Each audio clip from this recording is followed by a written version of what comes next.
Every restorer who spent more than an hour with this painting claimed to hear whispers, voices so soft they seemed stitched into the canvas itself.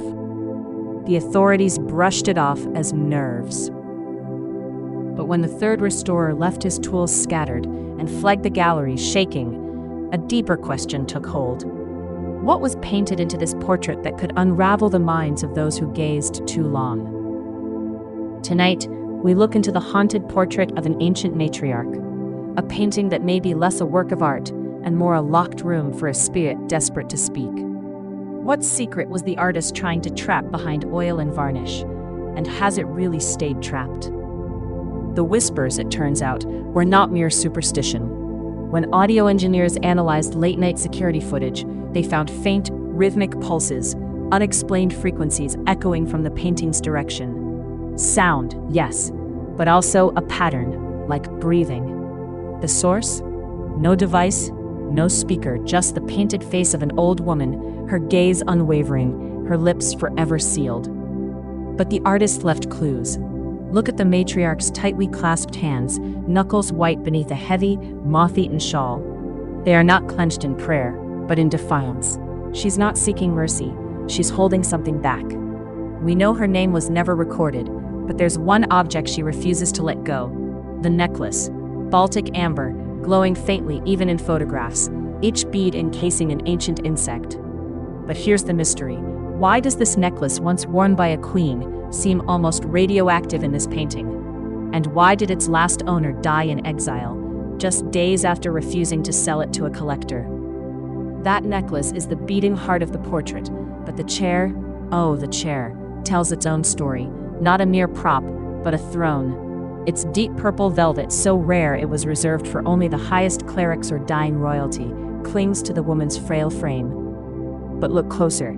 The carved wood writhes with vine-like patterns, almost alive, entwining the matriarch in a silent embrace. Scholars traced its origin to Jakob Eisenreich, an 18th century artisan, whose workshop vanished in a fire that consumed half his city. Only 3 chairs survived. 2 are lost. This is the third, and its back curves inward, forming a subtle cage, as if the sitter is being kept in, not seated comfortably. Why would the artist choose such a sinister seat? The answer may lie in the shadows that seem to pool behind her, merging with the chair's form. Are these just tricks of the brush, or silent witnesses to things unseen? Some insist the chair's design encodes secret alphabets of European occultism, never fully deciphered. But beyond the chair, the room itself breathes darkness. Their flames arranged not by accident but in a broken pentagram, a detail only noticed when a conservator mapped their positions. This was no careless composition. In the 1930s, secret societies used fractured pentagrams as warnings.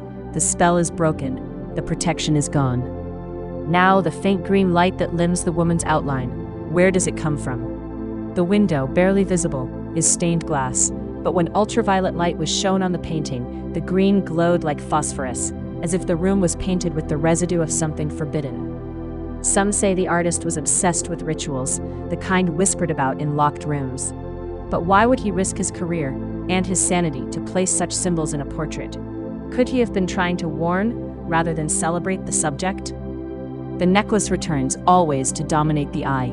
Each bead is a tiny grave, amber trapping the corpses of things older than civilization. When the artist painted, he used a technique no one can replicate. He ground the surface of the amber and mixed the dust into his yellow pigments. Microscopy confirmed it. Fossil resin blended into paint, giving the necklace an impossible inner glow. This is no mere family heirloom. Historians traced it from Viking hordes to the necks of Slavic priestesses to a vanished Baltic queen whose entire line vanished in a single night.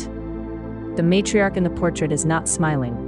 The necklace, once a talisman of protection, may have become an anchor, binding her to a fate she could not escape. Did she inherit safety or a curse?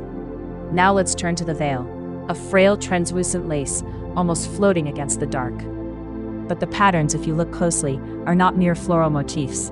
They match runes recorded in a single obscure manuscript from 1867, a codex on how to ward off malevolent spirits.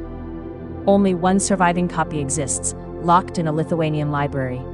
The veil's edges are frayed, as if the barrier between worlds is wearing thin. The artist painted it with such obsessive detail that under magnification you can see faded stitches. Some say a coded message in the thread. Is this veil protecting the woman or trapping something with her? Why does the painting's surface crackle and flake only along the edges of the lace, as if time itself is trying to break through? And then, those eyes.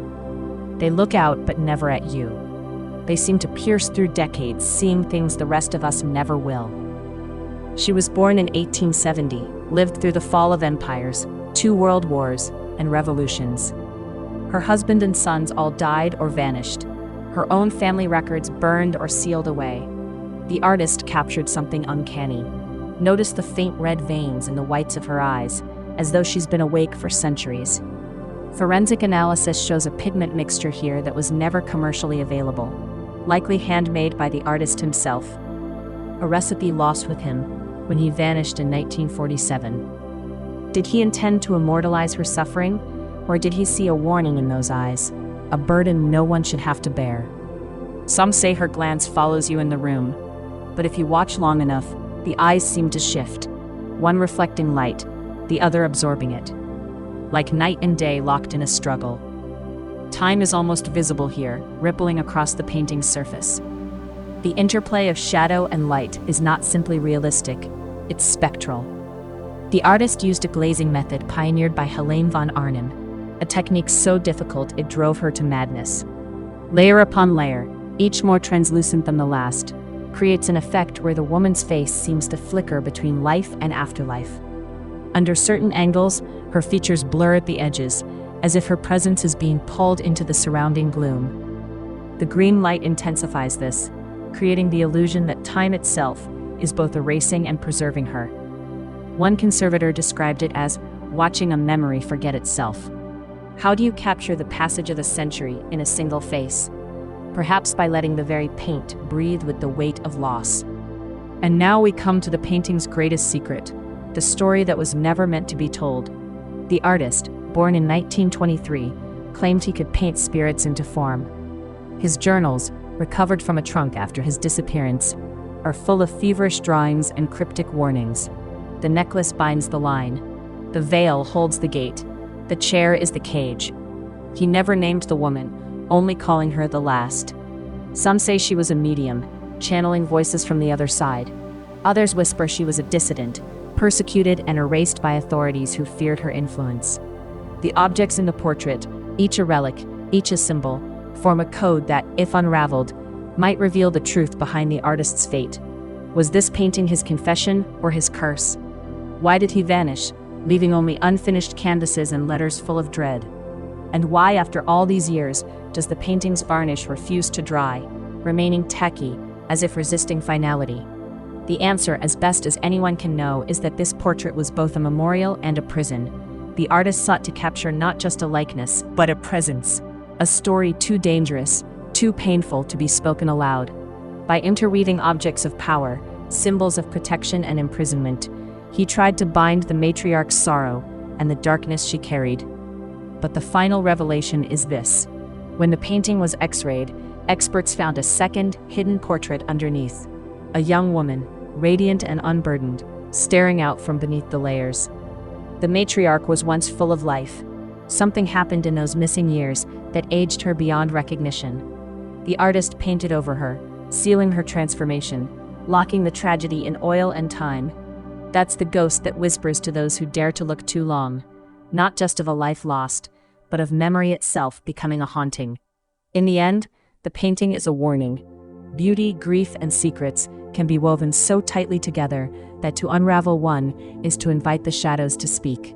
And sometimes the real art is knowing when to look away.